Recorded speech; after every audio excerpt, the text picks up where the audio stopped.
신앙 고백하겠습니다.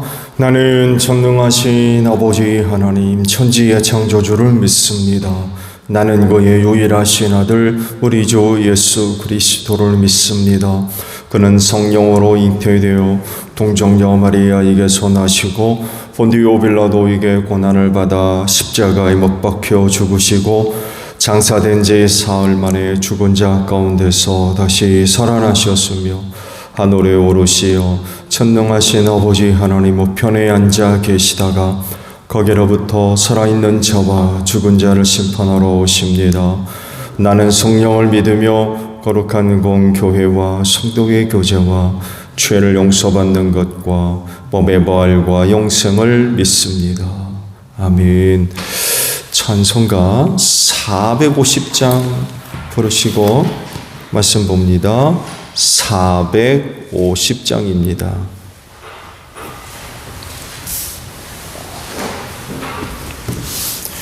찬송가 450장 부르십니다. 내 평생 소원 이것뿐 주의 일하다가 이 세상 이별하는 날 주 앞에 가리라. 꿈같이 헛된 세상 일 취할 건 무엇냐. 이 수고함만 하여도 헛된 것뿐일세. 불같은 시험 많으나 겁내지 맙시다. 구주의 권능 크시니 이기고 남겠네. 금보다 귀한 믿음은 참 법에 되도다. 이 진리 믿는 사람들 다 복을 받겠네. 살같이 빠른 광음을 주 위에 하기세. 온 몸과 마음을 바치고 힘써서 일하세. 아멘. 요한복음 19장 14절로 22절까지 봅니다. 요한복음 19장 14절로 22절에요. 그날은 유월절 준비일이고 때는 낮 12시쯤이었다. 빌라도가 유대 사람들에게 말하였다. 보시오, 당신들의 왕이요. 그들이 외쳤다. 없애버리시오, 없애버리시오. 그를 십자가에 못 박으시오. 빌라도가 그들에게 말하였다. 당신들의 왕을 십자가에 못 박으란 말이요. 대제사장들이 대답하였다. 우리에게는 황제 폐하밖에는 왕이 없습니다. 이리하여 이제 빌라도는 예수를 십자가에 처형하라고 그들에게 넘겨주었다. 그들은 예수를 넘겨받았다. 예수께서 십자가를 지시고 해골이라 하는 대로 가셨다. 그곳은 히브리 말로 골고다라고 하였다. 거기서 그들은 예수를 십자가에 못 박았다. 그리고 다른 두 사람도 예수와 함께 십자가에 달아서 예수를 가운데로 하고 좌우에 세웠다. 빌라도는 또한 명패도 써서 십자가에 붙였다. 그 명패에는 유대인의 왕 나사렛 사람 예수라고 썼다. 예수께서 십자가에 달리신 곳은 도성에서 가까우므로 많은 유대 사람이 이 명패를 읽었다. 그것은 히브리 말과 로마 말과 그리스 말로 적혀 있었다. 유대 사람의 대제사장들이 빌라도에게 말하기를 유대인의 왕이라고 쓰지 말고 자칭 유대인의 왕이라고 쓰십시오 하였으나 빌라도는 나는 쓸 것을 썼다 하고 대답하였다. 아멘. 자, 오늘 아침에는요 15절 하반절에 있는 말씀을 나누려고 해요. 우리에게는 황제 폐하 밖에는 왕이 없습니다 라는 말씀입니다. 신앙이라고 부르는 내용들이 세상엔 많이 있습니다. 종교가 있는 것만큼 종교가 아니더라도 신앙이라 불리울 수 있는 내용들이 세상에는 참 많이 있어요. 그렇지만 그리스도인들에게 있어서 신앙의 내용은 제한되어 있습니다. 이것도 믿고 저것도 믿고 기분 좋으면 이것도 믿고 기분 나쁘면 이것도 싫고 그런 개념이 아니라 신앙이라고 하는 내용이 극히 제한되어져 있습니다. 왜냐하면 하나님도 한 분 이외에는 없어요. 삼위일체 하나님 이외에 다른 신이 있나요? 없죠. 하늘신, 땅신, 산신, 바다신. 기독교에서는 삼위일체 되시는 하나님 이외에는 다른 신은 없죠. 그래서 신앙의 내용도 단 하나뿐입니다. 삼위일체 하나님을 믿는 신앙.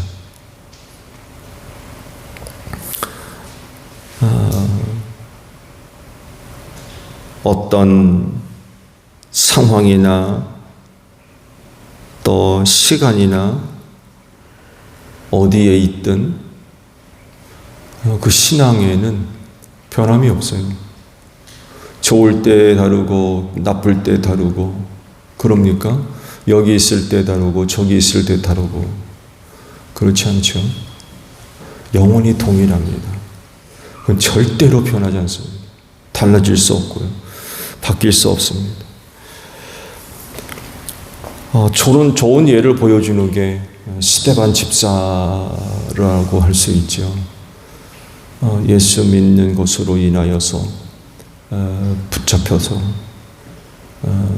공회 앞에 서서 전도를 하다가 그만 돌에 맞아 순교를 하지 않았습니까? 예수님 그 자체가 사실이었기 때문에 그 사실 자체를 부인할 수가 없었죠. 그것 때문에 사람들로부터 미움받고 핍박받고 심지어는 죽임을 당한다 할지라도 알고 있는 믿음 부인하지 않죠.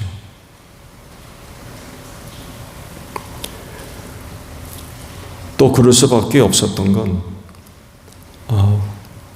예수의 부활이 사실이라고 하는 것들을 알고 있기 때문에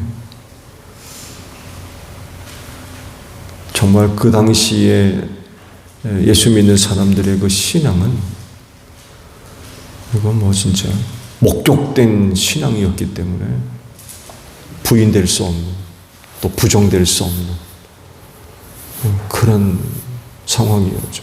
아무리 핍박을 해도 받는데 그럼 어떡한다. 오늘날과는 완전히 다른 거죠. 오늘날과는 완전히 다른 거예요. 스데반도 알았을 겁니다. 자신의 그와 같은 태도는 살아서 못 나간다는 걸 알았을 겁니다. 그러나 그럼에도 불구하고 끝끝내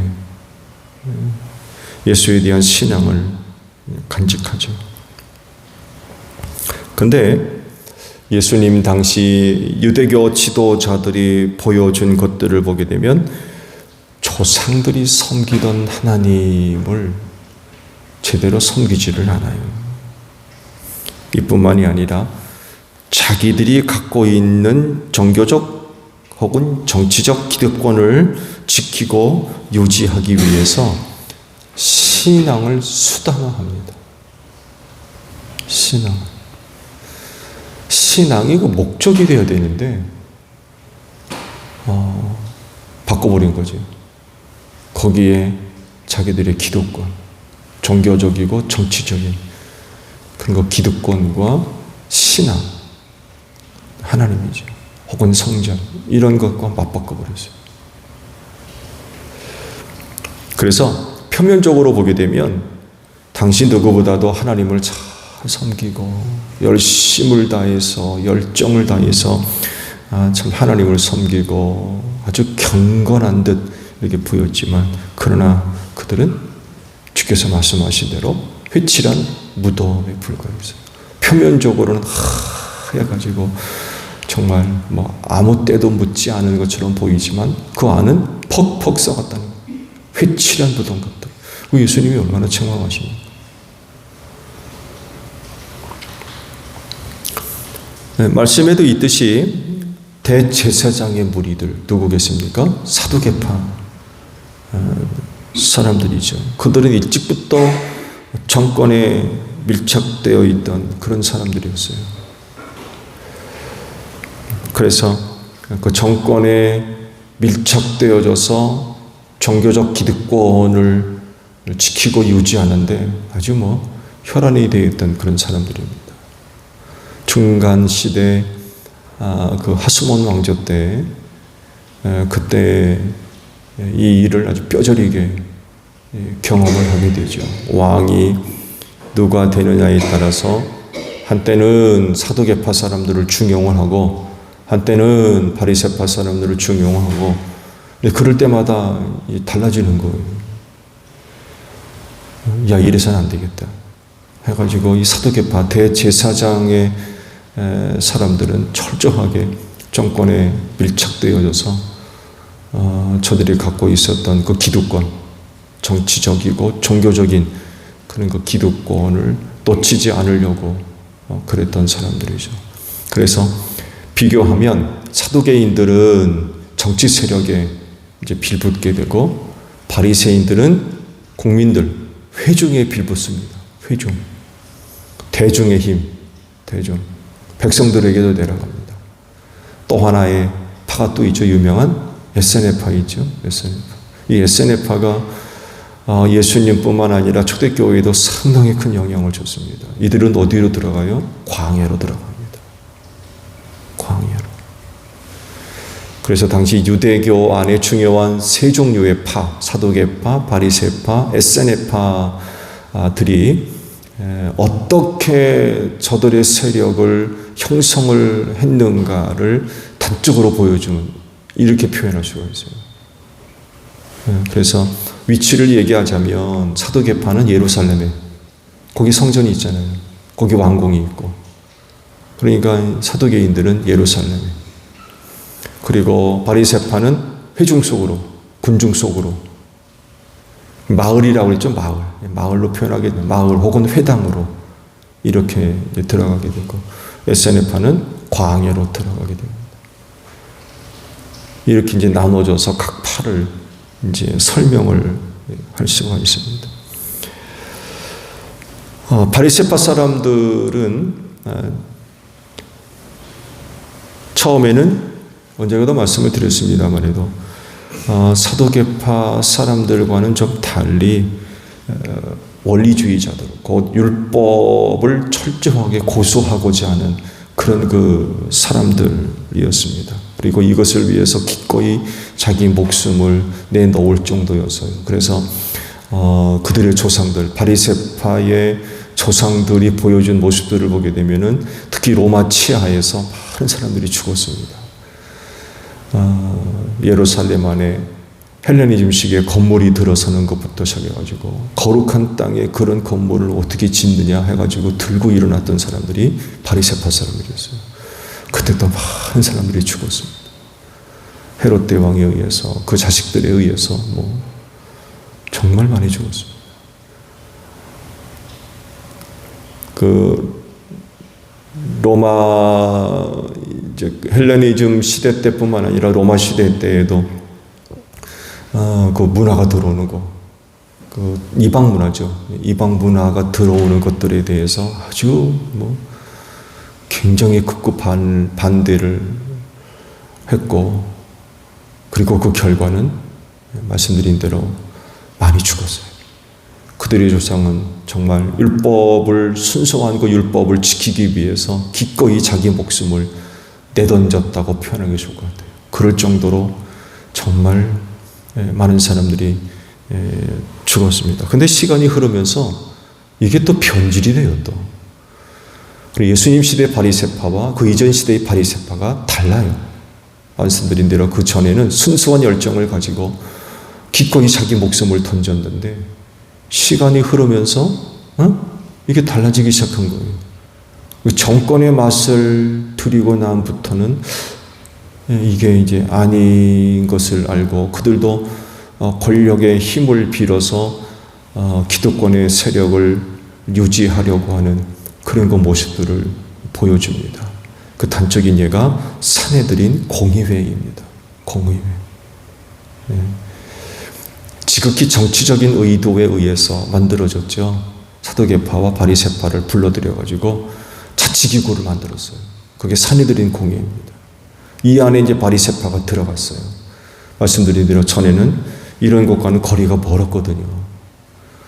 정치적인 기득권은 사두개인들이 잡고 있었는데 산헤드린 공의회가 딱 만들어지고 그 안에 들어가고 보니까 달라진 거예요. 그래서 조상들이 바리새파 조상들이 가지고 있었던 율법의 열정들, 순수한 열정들이 예수님 시대에 와서는 거의 사라졌어요. 그래서 어떻게든 권력에 빌붙어서 기득권을 유지하고 얻으려고 하는 그런 모습들. 그래서 전에도 그랬습니다만 예수님 시대에도 사두개파와 바리새파 사이가 굉장히 안 좋았어요.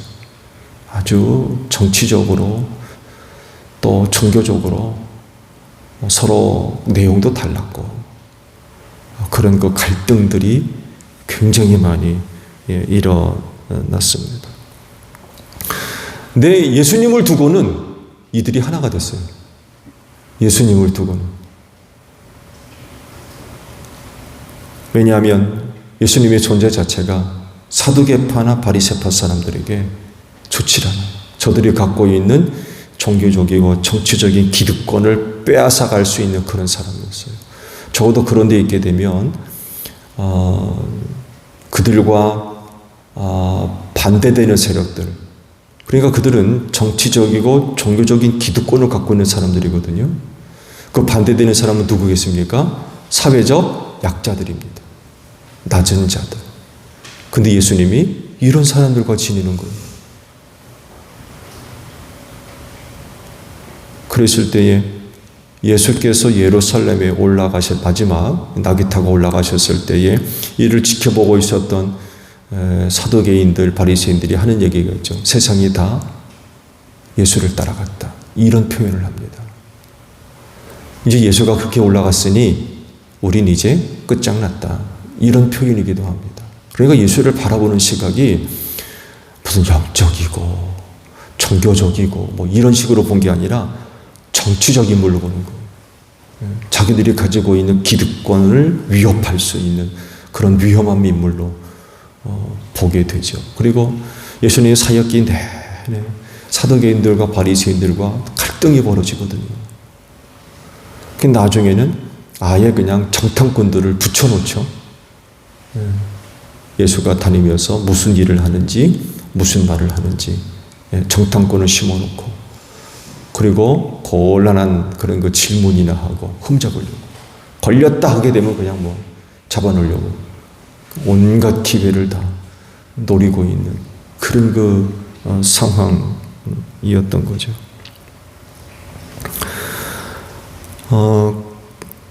대제사장들이 빌라도에게 이런 얘기를 한 게 이제 오늘 보신 말씀이에요. 뭐라고 얘기합니까? 우리에게는 로마 황제 폐하밖에는 왕이 없습니다. 이런 얘기를 사두개인들이 합니다. 대제사장들이. 짤막한 그런 그 고백이지만 그 모습 속에서 당시 사두개파 사람들의 정체가 무엇인지 확 드러납니다.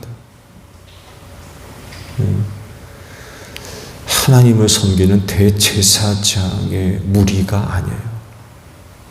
그들의 고백 속에서 이야기하는 건 우린 정치하는 사람들입니다. 정권을 잡고 있는 사람들입니다. 정치적이고 종교적인 힘을 권력을 통해서 얻은 사람들입니다. 라는 것을 단적으로 보여주는 게 바로 우리에게는 황제 폐하 이외엔 왕이 없습니다. 라고 하는 고백 속에 다 들어가 있어요. 그러니까 말씀드린 대로 정치적이고 종교적인 그런 그 기득권을 얻기 위한 하나의 수단, 신앙은 하나의 수단에 불과했어요. 그러니까 그들의 관심은 종교적이고 정치적인 기득권에만 있지 정말 하나님을 섬기는 제사장으로서의 야훼 신앙을 소유하고 있고 그것을 다음 세대에 이어주는 그런 그 일에는 관심이 없어요. 관심이.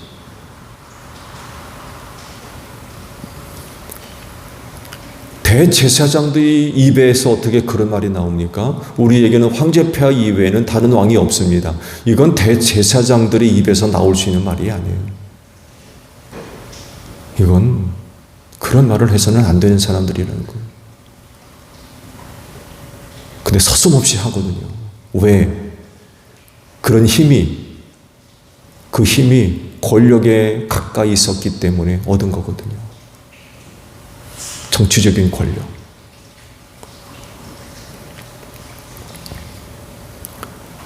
성전 가장 가까이에서 하나님을 섬기는 사람들 아닙니까? 그런 사람들이 그런 말을 할 정도면 유대교는 타락의 정도가 생각 이상이었다는 거. 정말 심각한 그런 그 상황 가운데 있었다는 것입니다. 모든 것을 떠나서 예수님 유대인 아닙니까? 자기들도 유대인이고요. 그렇다고 하면 그런 그 유대인을 지키고 보호하는 그런 그 모습들이 있어야 되는데 오히려 이방인의 손에 넘겨가지고 죽이려고 그래요. 뭔가 대단히 잘못된 거죠. 그런 짓을 하면 안 되죠. 근데 그렇게 사람 죽이는 걸 아무렇지도 않게 생각하는 사람들이었어요. 왜? 기득권 놓치는 것보다 싫거든. 그거 어떻게 얻은 건데. 그런 것들을 위협하는 사람들을 아주 극도로 경계하는 거죠. 그렇게까지 해서 죽이는 거. 그렇게까지 해서 없애버리려고 하는 그런 그 사람들이었던 거예요. 그러다 보니까 당연히 그들은 하나님을 섬기는 신앙 있는 겁니까? 없는 겁니까? 없는 거. 성전에 있지 그렇다고 해서 그들이 하나님을 섬기는 신앙이 있느냐? 처음 하는 거죠. 명예와 권세와 재물에만 더 큰 관심이 있어요. 그래서 성전 청결 사건이 그래서 벌어진 거예요. 말씀드렸죠?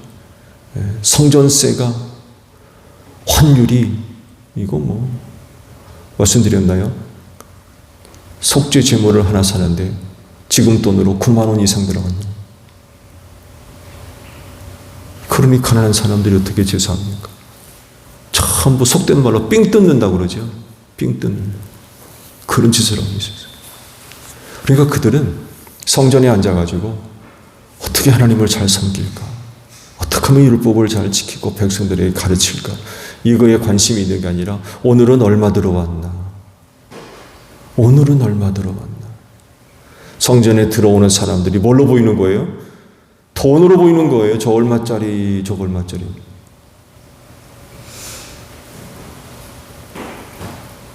그 신앙은 그저 들러리인 거죠.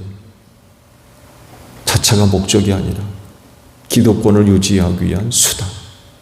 그러니 그 야훼 신앙이 어떻게 되겠습니까?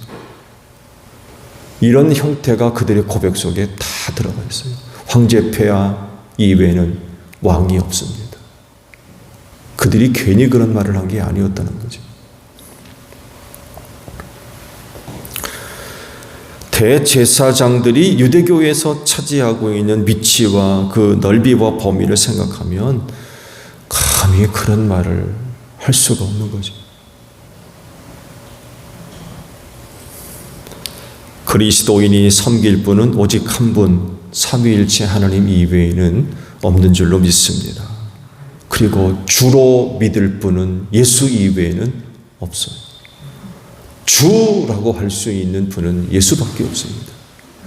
그런데 이런저런 일들 때문에 유혹을 받아가지고 시험을 당할 때 그런 것들을 다 부인하고 포기하고 버리고 돌아서고, 그래서는 안 된다는 거죠. 신앙이 변질되고 왜곡되는 그런 일들이 있으면 안 되는 거죠. 그 일로 인하여서 많은 핍박을 받고 미움을 받고 시험을 당한다 할지라도 신앙에 있어서만큼은 변질되거나 부인되는 그런 일은 일어나서는 안 된다는 겁니다. 이런 사실들을 오늘 고백 속에서 찾아낼 수가 있어요. 그럴진데 오늘 여러분들이 간직되어 있는 그 신앙, 하나님 앞에 서는 그날까지 잘 지켜주시기를 바랍니다. 주기도문 합니다. 하늘에 계신 우리 아버지, 아버지의 이름을 거룩하게 하시며 아버지의 나라가 오게 하시며 아버지의 뜻이 하늘에서와 같이 땅에서도 이루어지게 하소서. 오늘 우리에게 일용할 양식을 주시고 우리가 우리에게 잘못한 사람을 용서하여 준 것 같이 우리 죄를 용서하여 주시고 우리를 시험에 빠지지 않게 하시고 악에서 구하소서. 나라와 권능과 영광이 영원히 아버지의 것입니다. 아멘. 기도하겠습니다.